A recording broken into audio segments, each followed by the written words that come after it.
क्योंकि 15 अगस्त 1947 को भारत आजाद नहीं हुआ, 15 अगस्त 1947 को भारत में ट्रांसफर ऑफ पावर हुआ, सत्ता का हस्तांतरण हुआ, आजाद नहीं हुआ। लिहाजा वो मानसिकता आज भी है हमारे नेताओं में। एक राज्य है, उनका नाम मैंने सुना कि वो सुशासन बाबू कहलाते हैं। उस राज्य ने कमाल का काम किया, क्योंकि हमारी राज करने की प्रवृत्ति, सोच और अप्रोच वही थी। लिहाजा हमने उस बातों को खत्म नहीं किया बल्कि उनको और आगे बढ़ाया। तो यह बिहार में पता चला पहली बार कि यह दलित है और यह महादलित है, जिन्हें कौन से इंची टेप से नाप रहे हैं कि यह दलित है और यह महा है। महा कौन सा होता है? यानी जो दलित है वो पैंट शर्ट पहने हुआ है और जो महादलित है वो बगैर पैंट के खड़ा हुआ है।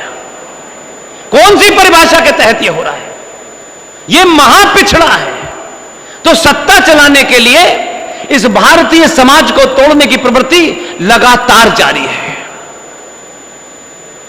और अब तो सुना है मैंने कि जिनके दादा परदादा नाना नानी दादा बहन बेटी जिन्होंने भारत राष्ट्र को तोड़ा, वो कह रहे हैं हम भारत जोड़ेंगे।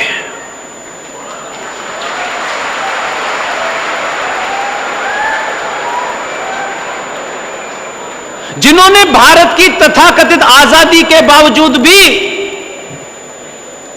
21 लाख लोगों की लाश पे यह भारत मिला हमें, उन 21 लाख लोगों के हत्या के बाद जो भारत हमें मिला भी, लेकिन निजी संबंध राष्ट्र से ज्यादा बड़े थे, निजी स्वार्थ राष्ट्र से ज्यादा बड़े थे। 1947 के बाद जो भारत आपके पास था, उस भारत में एक महत्वपूर्ण राज्य है जम्मू कश्मीर। क्योंकि मैंने सुना है कि कुछ उनका एक्सटेंडेड फैमिली कश्मीर में था, इसलिए उन्होंने भारत की धरती पर जिन कारणों से पाकिस्तान बना, उन्हीं कारणों को आगे बढ़ाते हुए उन्होंने भारत की धरती पे जम्मू कश्मीर में एक संवैधानिक तौर पर एक इंडिपेंडेंट स्टेट पैदा कर दी। अब मैं नहीं जानता कि शेख अब्दुल्ला से उनके कौन से संबंध थे, लेकिन यह हुआ हमारे यहां। लेकिन हम सब लोग आजादी का जश्न, किसी को रिजर्वेशन मिल गया है, किसी को ओबीसी कैटेगरी में मिल गया है, कोई कहता है इस पटेल को दे दो, उस पटेल को मत दो। ये तमाम सारी चीजें चली, जिसके चलते आज हम इस मोड़ पे खड़े हैं कि जो पुरानी गलतियां हुई हैं उनको ठीक करने में जो समय लग रहा है, हम चाहते हैं ये गलतियां एक ही रात में ठीक हो जाएं। ऐसा नहीं होता है, क्योंकि जब आप जगे, जब आपके अंदर यह चेतना पैदा हुई कि हम सरकार को तय करेंगे कि सरकार का एजेंडा क्या होना चाहिए। अब तक सरकारें तय करती थी कि भारत कैसे चलेगा। पिछले 10-12 सालों से ऐसा लगता है कि पहले आपने प्रयोग अपने गुजरात में किया कि गुजरात कैसे चलेगा, और जब यह प्रयोग आपको सफल हो गया तो आपने कहा अब इसका प्रयोग हम भारत में करेंगे। आसान नहीं होता है। कोई अपना एक पेन भी दे देता है तो सर पे खड़ा रहता है ये सोच के कि पता नहीं पेन लेके चला जाएगा। आपने तो 25 साल तक ठोक पीट कर एक आदमी को सर्जरी सिखाई और फिर कहा कि इसका काम गुजरात में समाप्त हो गया है, इसे दिल्ली भेज दो। यही कारण है कि जिनके बाप दादाओं ने भारत की धरती के ऊपर एक इस्लामिक राज स्थापित किया, उसका संविधान भी अलग था। वो भारत के पैसे पे पलता था, लेकिन उसकी बोली, उसका चलना उठना बैठना भारत के शत्रुओं के साथ मिला हुआ था। इसलिए आप अपने मैनिफेस्टो में क्या लिखते हैं यह महत्व नहीं होता।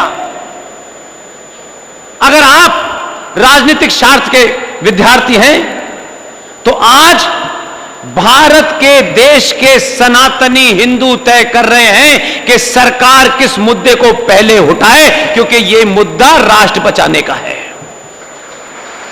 यह पहले कभी नहीं हुआ। इसलिए आपको लगता है, बहुत लोगों को जो गुजरातियों को नहीं जानते हैं, ये मीठा खाते हैं, इनके यहां के खाने के नाम मीठा होने के बाद भी जब खाकड़ा बोलते हैं तो लगता है कोई मिसाइल का नाम है।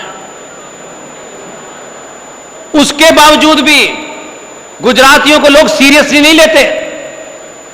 ये बिजनेस करते हैं, ये डरपोक लोग हैं, ये पैसा कमाते हैं, लेकिन 2014 के बाद उन्हें पता चला ये कुछ और भी करते हैं।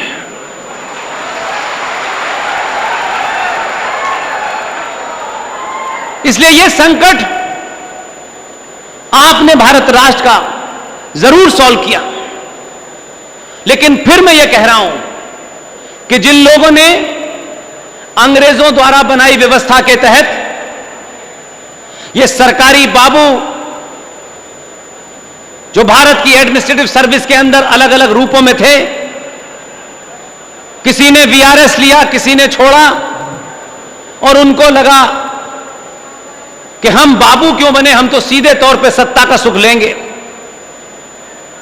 तो कुछ लोग जिन्होंने झूठ बोलकर जैसे अंग्रेज भारत में यहां आए, उसी तौर के उन्होंने इस भारत के अंदर इस भोली भाली जनता को रामलीला मैदान में नौटंकी की और कहा कि हम भ्रष्टाचार को समाप्त कर देंगे। खूब दावे किए उन्होंने, लेकिन अब पता चल रहा है कि भ्रष्टाचार में सबसे आगे वही खड़े हैं। इसलिए कहना और करना दो अलग अलग बातें होती हैं। मुझे पता नहीं कि कैसे यह गलती हो रही है। आपके बारे में इतनी चर्चा है, दुनिया में चर्चा है, पूरी दुनिया आपके आदमी को किस नजर से देखती है। सुना है मैंने एक वक्त खाना खाता है, एक वक्त खाता ही नहीं है, लेकिन फिर भी आज भी समय है आपके पास। अगर कुछ लोग, कुछ गुजराती, उनको लगता है कि अगर हम फिर 2 रुपए किलो चावल और 1 महीने की बिजली में बिक सकते हैं, तो मुझे लगता है गुजरातियों के लिए सबसे शर्म की बात है।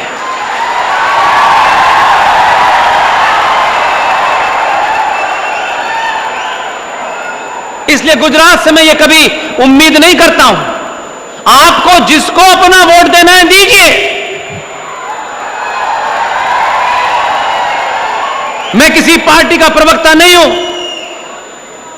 लेकिन आपके बीच में न पार्टी न संगठन, मेरा किसी से कोई दूर दूर तक वास्ता नहीं है।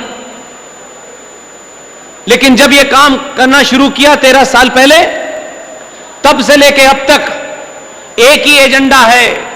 मेरे कुछ कहने से, मेरे कुछ बोलने से अगर राष्ट्र के प्रति निष्ठावान लोग कहीं कमजोर पड़ते हैं, तो मैं किसी भी गली और चौराहे पे जाने के लिए तैयार हूं। यह नहीं होना चाहिए कि हमारे ये बोलने से लोग हमारे बारे में क्या समझेंगे। व्यक्ति विशेष महत्वपूर्ण नहीं होता जब राष्ट्रों की चिंता होती है। आप कौन हैं, क्या हैं, यह इतिहास में नहीं लिखा जाएगा। इतिहास में लिखा जाएगा कि दिल्ली जो भारत की राजधानी है, बड़े एनलाइटेड लोग रहते हैं, जागृत लोग रहते हैं, बड़े विद्वान लोग रहते हैं, उनको गलतफहमी है कि वही ज्ञान देते हैं। अगर दिल्ली में बैठने वाले लोग, दिल्ली के तमाम वो जागृत नागरिक, उनकी अगर दशा यह हो गई है कि एक बहरूपिया अलग अलग कपड़ों में, अलग अलग मुद्राओं में दिल्ली के अंदर घूम करके वो ये तय कर दे, तो कभी कभी आपको शर्म नहीं आती क्या? ये गुस्सा नहीं आता क्या कि आपकी मां ने, आपके पिता ने, इस धरती ने आपको एक गौरवशाली इतिहास दिया। अपने होने पे आपको गर्व होना चाहिए। लेकिन गुजरात के लोग क्या उनकी कोई बोली लगा सकता है?